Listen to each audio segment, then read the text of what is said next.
葛玲麗議員，唔該，主席。咁就住呢一個嘅輸入嘅勞工啦，即係我哋啲專才啦。咁我第一樣嘢短期入邊，我係贊成，因為你真係要補塞翻我哋社會上面一啲嘅需要，我哋先可以繼續去營運或者有啲嘅運作嘅。咁呢一個，但係長遠嚟講，我諗大家都知道，咁當然本地培訓係最好啦。咁所以其實都好欣賞咧，政府咧，其實你哋都有一個嘅青年護理服務啟航計劃啦。咁喺個計劃入邊咧，我哋見到咧個啟航計劃咧，其實我見到退出嘅人數都會比較多。咁我知道各類嘅原因啦，即係可能又辛苦啦，可能又覺得唔啱讀啦，試完之後啦。咁但係我比較擔心呢樣嘢咧，其實咁樣會唔會其實浪費咗我哋一啲政府資源咧？咁我哋都唔係真係培訓俾我哋真真正正需要係或者係想入行嘅人，或者佢可能嗰陣時當係一個嘅跳板咁樣再去做。咁我覺得呢一個我哋要去重新去睇一睇翻，我哋收嘅呢一班人究竟係咪真真正正係咁入行？因為退出嘅人士真係比較多。咁如果你話喂跟住真唔係咧，我哋咪考慮會唔會將個計劃要轉一轉啊？係啦，咁我哋呢個計劃仲有冇存在嘅必要呢？如果繼續有嘅時候，我哋點樣優化呢？令到我哋啲錢係用得更加好呢？第二樣嘢呢，就係我想講呢，就係呢一樣嘢，其實個課程可唔可以擺落去中學？因為已經中學佢哋要自己出去揾，或者而家有啲嘅老師係夜晚走出去讀呢啲護理課程，考埋個老師牌，跟住再攞埋個 QF 課程。咁我真係覺得其實都啲老師都幾痛苦，係啦，已經咁多嘢做啦，但係夜晚仲要犧牲自己時間，因為為咗喺學校係希望 build up 一啲嘅護理課程。咁究竟呢啲嘅課程可唔可以擺入去中學呢？咁佢中學完咗之後，起碼出嚟你即刻可以 fill in 咗先啦，係咪？同埋嗰班人都真係有工作技能可以入去啊嘛。係嘛？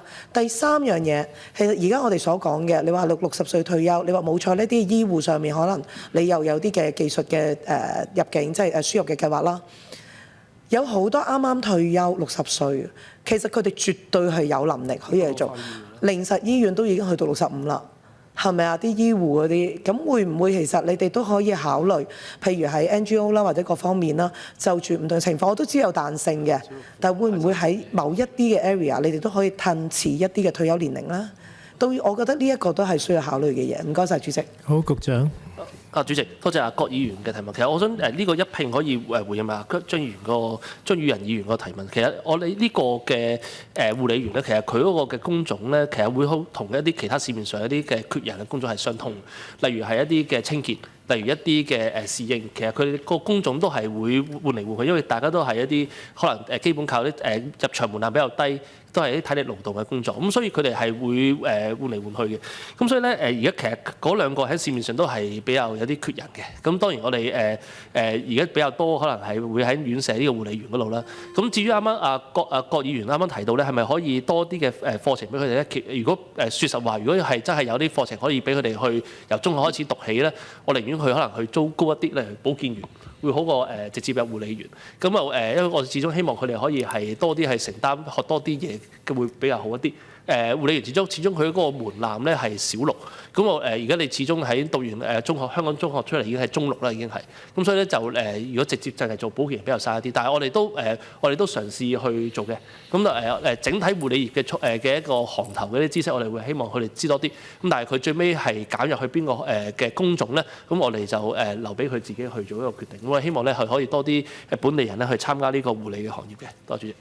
好，主席唔好意思回應少少，因為點解我會講咧？強調係中學咧，我已經講緊，已經係見到而家已經現實係做緊嘅嘢，已經係有啲老師或者有啲學校做緊。咁嗰啲嘅學生未必佢哋能夠係可以 DSE 全部可能5科合格或者成，但係佢哋係能夠係喺個 QF 嗰度係攞到佢哋嘅證書，咁即係有咁嘅技能。咁所以我希望咧，政府你哋可以重新睇一睇點可以幫到學校或者幫到呢啲嘅學生係能夠佢哋都有個工作技能。佢哋有啲係中五之前已經係攞到個證書㗎啦。咁我覺得呢一個都可以值得大家參考，同埋多啲同醫衞局嗰邊可以去溝通。唔該晒，主席。